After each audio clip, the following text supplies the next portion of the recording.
We all knew it was coming. A Michigan hair salon owner has posted on Facebook announcing that she would not be providing services to, according to her, anyone who does not identify as a man or a woman, and it somehow gets worse and worse from there. So here is Studio 8 Hair Lab, education and beauty supply. I think they're forgetting the education part, but anyway, if a human, they say, identifies as anything other than a man or woman, please seek services at a local pet groomer. You are not welcome at this salon, period. Should you request to have a particular pronoun used, please note that we may simply refer to you as hey you, regardless of a bill. They appear to believe that some sort of bill was passed mandating that if you misgender someone, you will suffer legal consequences. That doesn't exist. I guess that will be news for the 4chan board that she was on or whatever. But anyway, this is America, free speech. This small business has the right to refuse services. We are not bound to any oaths as realtors are regarding discrimination. Simply stating that does not make it true, by the way, as she's going to discover. My recent airport experience validates this. I don't know what that's a reference to. I imagine she, for briefly 5, 10, 15 minutes, made everyone around her in an airport and or airplane really, really uncomfortable. But anyway, the specific claims here are, if you identify as anything other than a man or woman, I'm not gonna serve you. So that is like a dumb person's attempt to be transphobic, not seeming to understand that people do identify as men and women. You may not agree with that identification, but that doesn't make it not true. And also, it wants you to go to a local pet groomer. I thought you guys were against people pretending to be animals or whatever. Now you're actively encouraging it. None of this makes any sense. This person's mind is absolute mush, a combination of right-wing propaganda and xenophobia against members of the LGBTQ+ community, as well as just insane conspiracy theories about non-laws being not passed. Anyway, you legally can't do this. At least that's what I think. With the Supreme Court now finding some sort of protection for homophobia in the Constitution, maybe we'll find out that you can do the stuff that Studio 8 Hair Lab is trying to do. Francesca, what do you think? Yeah, that is exactly right. That because of that Supreme Court ruling, suddenly there is the right to discriminate. And that has been established after the civil rights movement, that there was no right in the Constitution to discriminate. In fact, that's the very purpose of the Constitution, is equal protection under the law. And religious exemptions do not qualify. And again, like, oh God, don't get me started on whatever religion you think that you like are following, that is like, yep, it's my loving God that tells me to tell you that you're an animal, you're a dog, and you should go to a groomer. So no, and yeah, I love how this person clearly doesn't understand. Like, are they just against non-binary people and like people who use they pronouns? Tight, okay, cool. They don't seem to understand what it is that they're against. They don't know. So she has deleted the post. I'm gonna give you more of what Christine Geiger has said. Continue to defend her message, making additional comments on Facebook, including, I have no issues with LGB. It's the TQ+ that I'm not going to support. Oh, I was about to make this joke. This is literally what she said. That's what she said. What's your problem with the TQ+? Do you, like, Christine, can you even define what the TQ+ is? Do you know? Do you care?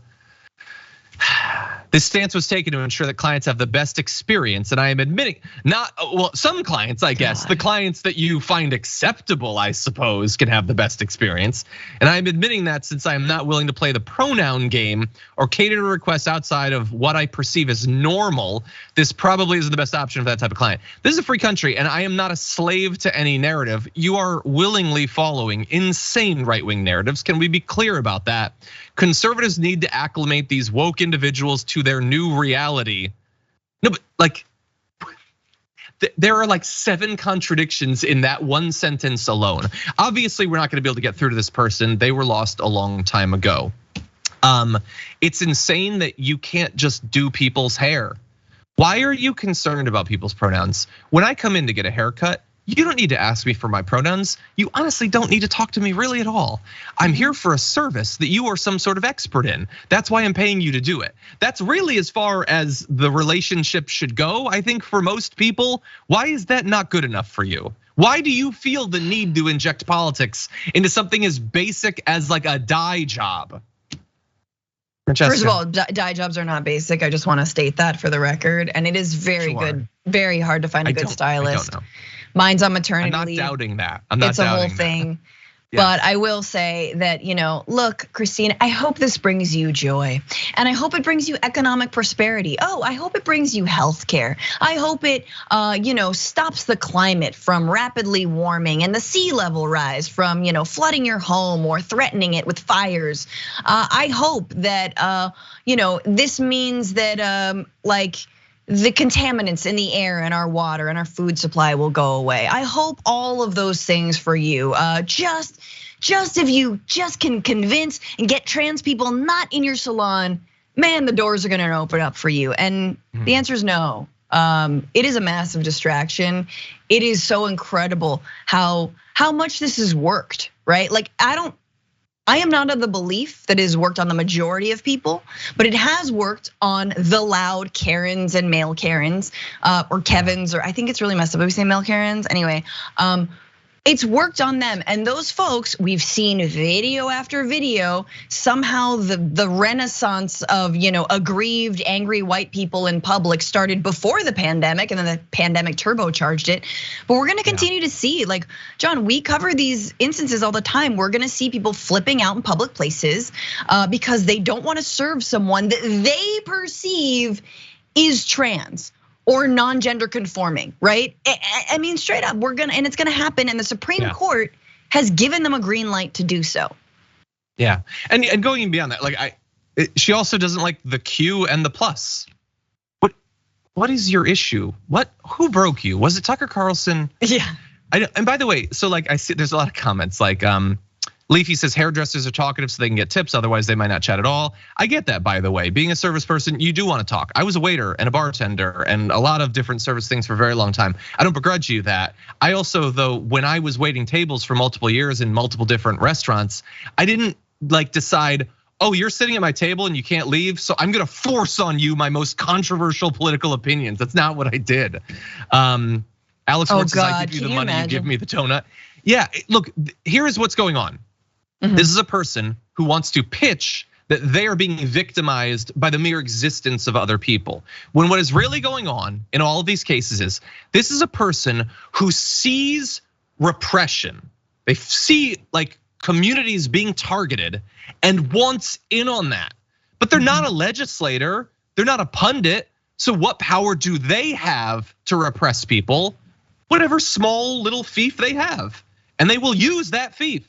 Maybe all I have is my chair at the hair salon, but if I can just get people there, then that's what I'm going to do. And that's what we're seeing. That's why people, with the cake or the wedding website, literally making up that you're being forced to do this so that you can proactively repress other people.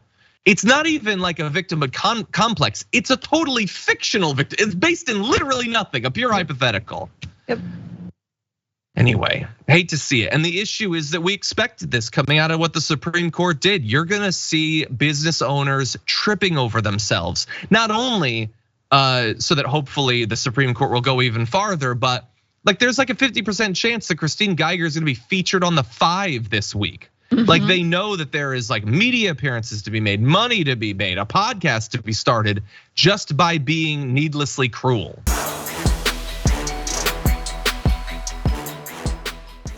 Check out the Damage Report podcast each day, wherever you get your podcasts, whether Pocket Casts or Stitcher or iTunes. You can join me as I give you the news and stories you want, with a range of co-hosts and interview guests jumping in on the fun each day. Again, that's the Damage Report, wherever you get your podcasts. And if you get them at iTunes, don't forget to rate and review. Sometimes I'll read them live on the show.